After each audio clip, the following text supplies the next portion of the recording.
Welcome back to the channel, everyone, and in today's video I'm going to be talking about playing Monopoly. Okay, so we're not actually going to be playing, but when I think about the property and state of property in the UK, I always like to link it back to the age-old game of Monopoly. If you've not heard of Monopoly, get off my channel. Seriously, it's ridiculous, right?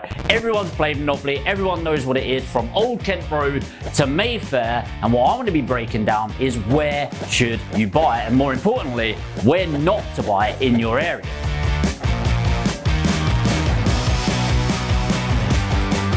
So if we look at one end of the spectrum, you've got Mayfair, a beautiful area, the dark blues, you've got Park Lane as well, where everyone, when you're going around and you're passing go, you want to save up, and that's where you really want to get right. Because imagine you get a hotel in Mayfair and the money that will be plowing in. Now, if you're some oligarch or some absolute rich individual, then great, that might make sense. But for the rest of us humans out there, actually, it makes a terrible investment. What I mean by that is the reason most people get into property is to get a return on their investment as soon as possible, usually in the form of rental income. Now, the problem with Mayfair isn't the fact that you can't charge a few £100 a night, which you can. It's the fact you will pay millions to actually get hold of that. Now, okay, if you're not in London, why am I even talking about Mayfair? But what's the Mayfair of your area? Okay, that's what you need to be thinking about. And the Mayfair of your area, the prices will be really high. So for example, I'm in Leeds. The Mayfair of Leeds is Alwoodley, where the prices are staggeringly high for purchase. And whilst the rentals are high, you might be getting a 3% yield, which is rubbish in comparison to some areas where I can get a 9 or 10% yield. So why are those areas so popular? And it's because people want to live there. Let's park that for now. On the opposite side of the spectrum, you've got Old Kent Road. Old Kent Road in London actually isn't that bad anymore, but these are your areas where it's so cheap you can't help but make money, right? No. On paper, these areas make the best investment in your area because they're the lowest prices, the rentals are fairly significant, and you think that actually I'm going to make a really good return. It's also the place you're going to get shot when you walk to collect your rent, the pipes are going to get ripped out, and your door's going to get kicked in with some plants and greenery growing in your loft. All right, I might be over-egging it a bit, but these are the areas that actually, on paper, the gross return is really significant. But actually, when you net it down with non-paying tenants, people doing damages, and I am stereotyping, but it is for a reason, and all of the other stuff that goes on there, actually it can create some massive problems. And if you're in one of those areas where that sort of area is below sort of 60 grand property mark, which really only happens up north, but if it is one of those areas, you're also going to struggle getting mortgages. So I always think one of the best places to go is the area that you're going to get shot, and then walk about 10 minutes out of that, and that's where you're going to find the best returns and the golden era of your property investments, which on a Monopoly board is your Whitehall Road and your Bow Streets and your Vine Streets, essentially all of the pinks and oranges, which actually get you the best return on investment, which is the rentals compared to the purchase price in your area, but also get significant capital growth. Mayfair, amazing for capital growth, really poor for rental returns. And on the Old Kent Road, the rough areas, that's going to be great on paper returns for your rentals, but terrible capital growth for your Bow Street, your Vine Street, etc. You're getting the best of both. So this is your sort of creme de la creme and your target that you should be looking for. It's what I look for myself, building my portfolio, and my property investors in Aspire Property Group, helping them build their portfolio. But the question is, how do you find these opportunities? Or more importantly, how do you know which area it comes into?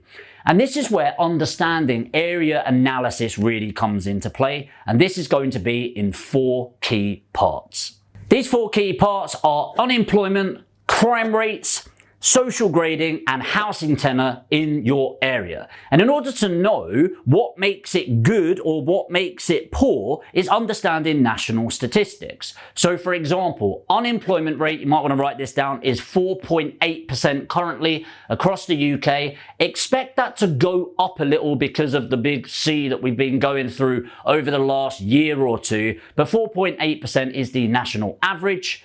Then you're going to be looking at your social grade. This is from AB to DE, and I use property data for all of this analysis, by the way.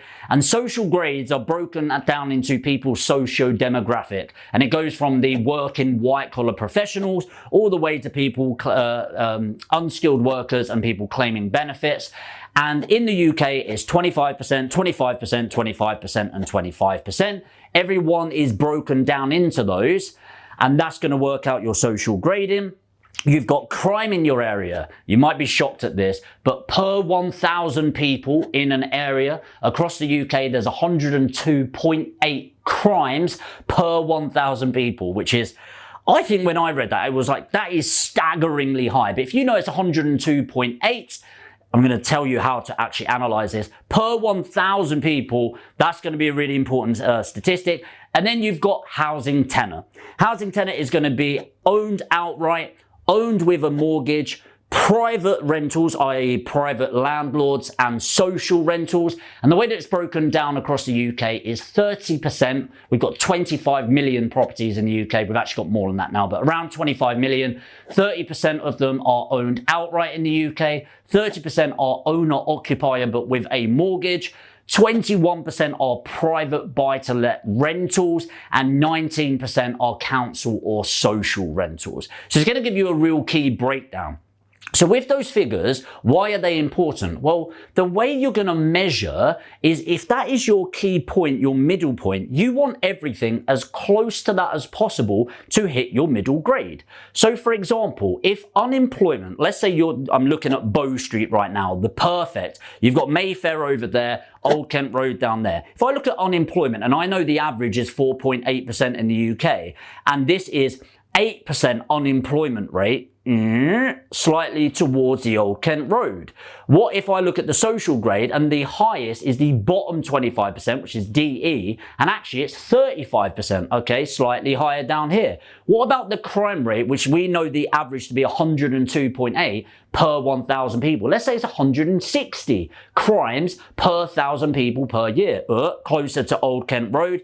And let's say the housing type is 25% social housing, when actually we know it's 19%. Closer and closer to that. Now, there's no black and white to your area. You just need to understand these statistics. Whereas if we go back to Bow Street, we look at our area again that we're thinking about investing in, and we go, oh, crime rate is actually 50 per 1,000 instead of 102.8. Oh, that's a pretty safe area. What if we know that unemployment in this area is only 2% instead of the average 4.8%, closer and closer and closer?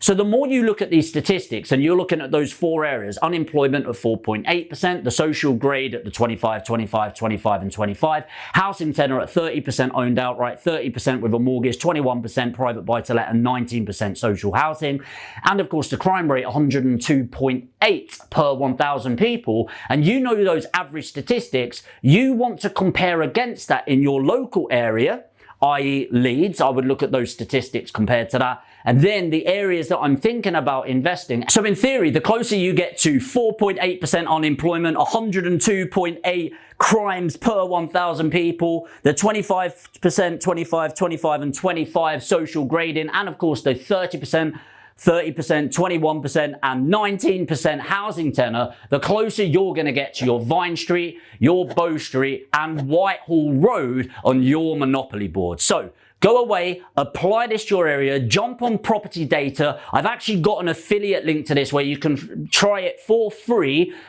Caveat, if you carry on with it, I will earn a few quid each month, but the link is there. Try it for free for a month and go and look at your area and compare your property data, and let me know in the comments where you're based and in what areas you're going to invest in. If I've got time, I'll go in and give it a thumbs up or a thumbs down and give my opinion on there. If you got value from this video, make sure to hit the like button and of course leave a comment below. And if you are new to this channel and you want to play a bit of Monopoly in the real world, this is the channel for you. Hit the subscribe button and the notification bell, and I'll see you in the next video.